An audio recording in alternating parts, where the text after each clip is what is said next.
What if you could optimize your ETF portfolio with just a few clicks and get results like this? Can a single tool really optimize your entire ETF portfolio?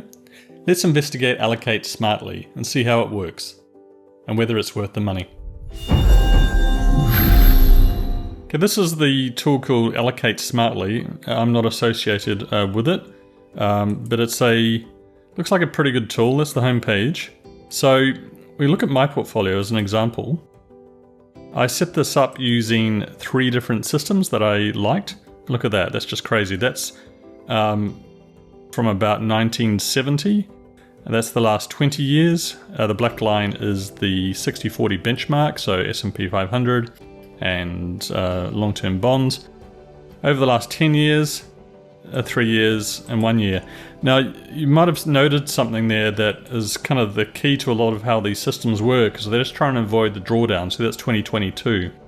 So through most of the last bull market, it just matched a 60-40 allocation. But then it missed that bull market, and that really helped. And it's the same thing if you go back 20 years. It did a bit better here in the GFC around 2008. And in 2020, the COVID crash, it didn't have that dip. It actually went up, but it had a dip there. But just missing those little dips now and again can help a lot over time, massively. Now let's look at the details here. So annualized return of 17.3%. Sharpe ratio is enormous, 1.26. And look at the drawdown. That's the red line there, and the beige or grey or whatever, that's for a 60-40 portfolio. So the drawdown is your peak to trough drawdown. So that's how much you could lose. So the most over the last, 1970 to 2024, 54 years, the most it lost is about here, about 11%. It should be up in the dashboard here. Yeah, 10.7%, while the benchmark lost 29.5%. So now how does that system work? We can go into the details, but firstly, here are the look. It makes money almost every year.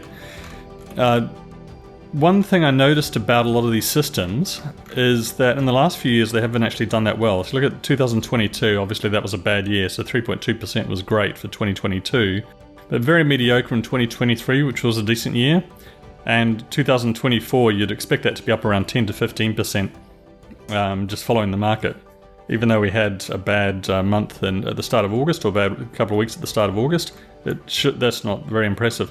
A lot of these systems, their big gains were back in the past, and that's my main concern with AllocateSmartly, is that a lot of these systems have been backtested on lots of data going back 50 years, and they worked very well in the past, but will they work well in the future? It's hard to say, but like I said, a lot of them haven't been that great with the recent performance, which is a concern. But you can see here, this one, and the COVID crash, which is the first 4 months, say, of February, March, and April of 2020, it actually had positive returns, so it worked well there. So let's just walk through the site.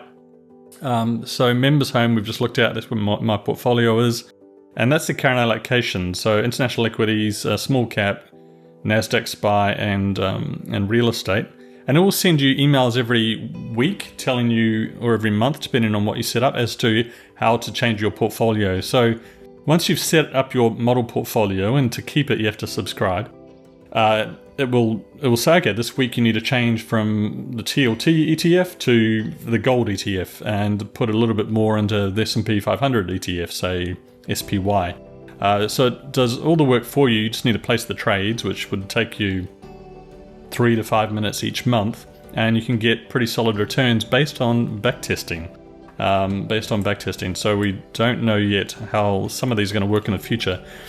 I'm sure on some of them they'll say when the system was designed, but some of them don't say when it was designed, so we don't know how much out of sample performance, how much performance since they've been created they've had. You have to look into each portfolio, but I know a lot of them don't say when the system was created.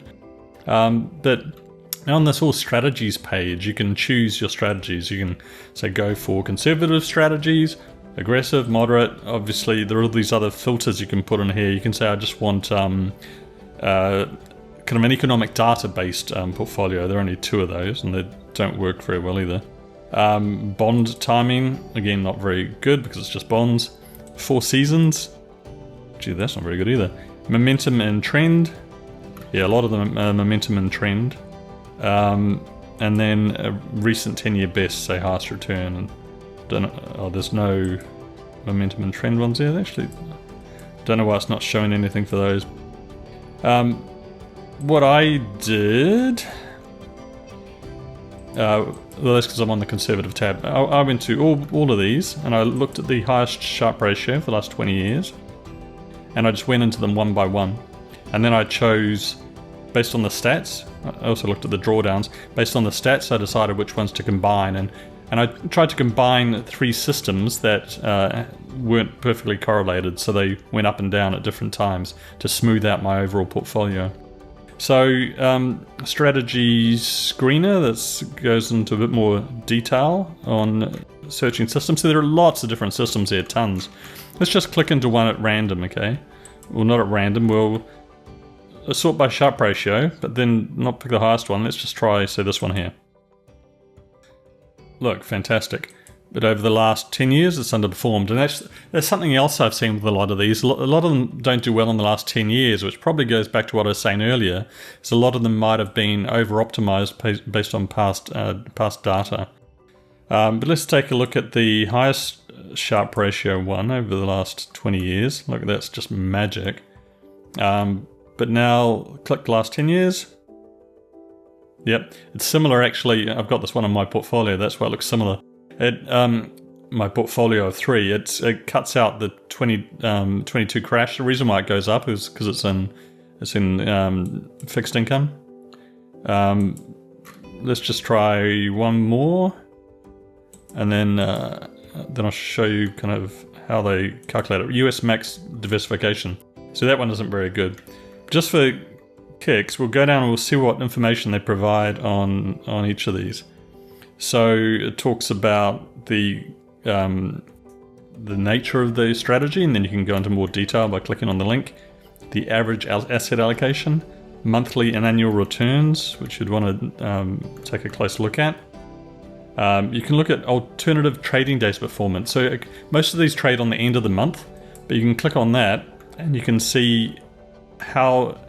So the default trading day is trading day 21 of the month, basically the last trading day of the month.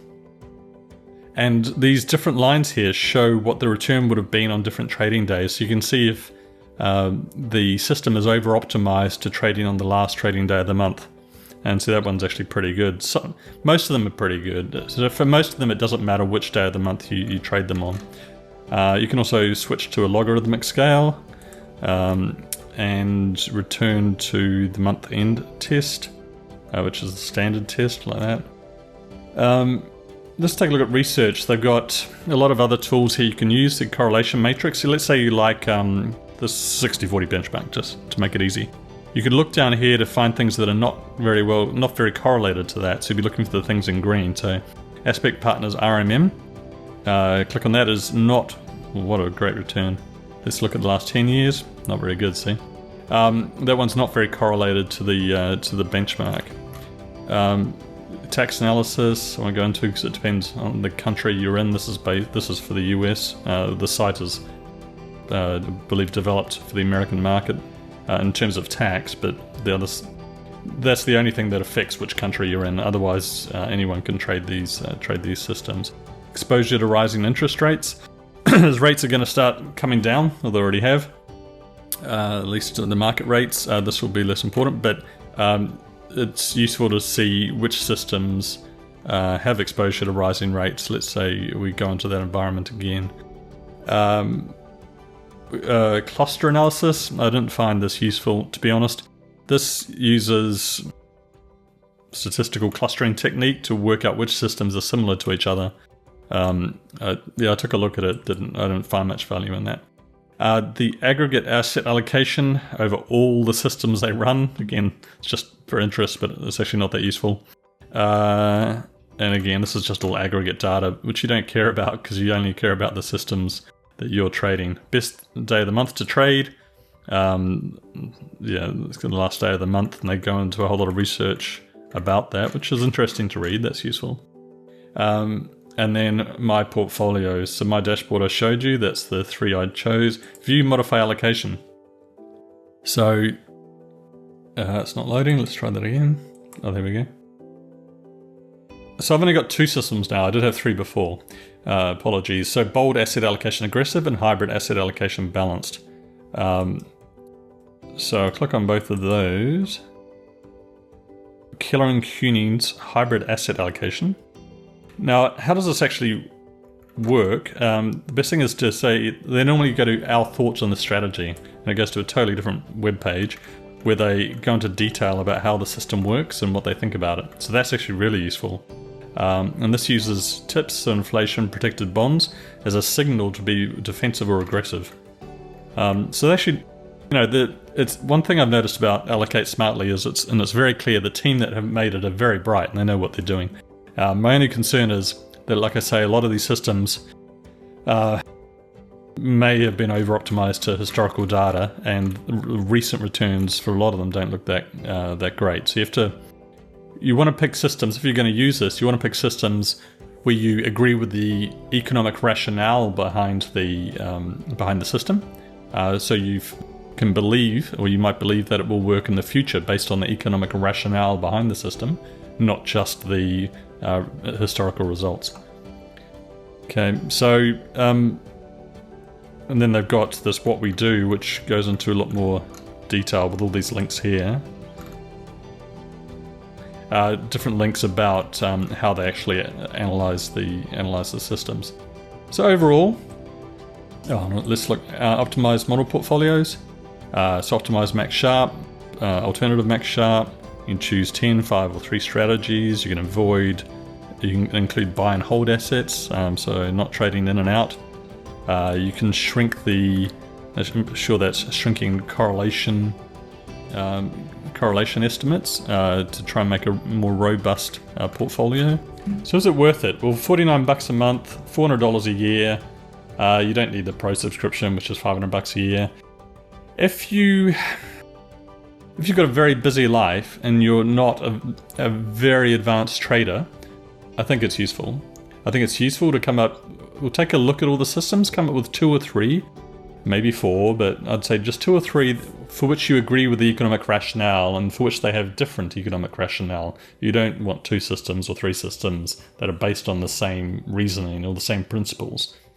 Then you can combine them in any way you want, but equal weighted is as good as anything else probably.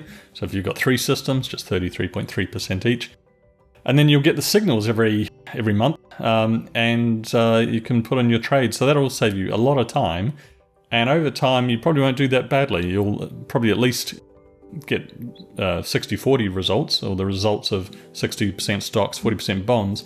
And I'd say there's a probably 70% chance you'll do better, because these systems, a lot of them actually do have good reasoning and principles behind them. And they're also very low cost, because you're trading very liquid ETFs, and you're only trading once a month, so the costs are extremely low for trading these systems. If you're an advanced trader and you trade futures and options and have different stock selection systems and so on and so forth, I'd say it's probably worth having a quick look at the site, subscribing for a month or 2 and investigating some of the systems. But then you'll probably want to do your own thing. But for kind of on a scale from 1 to 10, where 10 are total expert traders and 1 are beginning traders, I'd say for anyone up to level 6 out of 10, it could be a worthwhile subscription, and it will save you a lot of time. So I hope that was helpful. If so, please subscribe, and I've got a Patreon channel linked below where I go into more details on different systems. Thank you very much.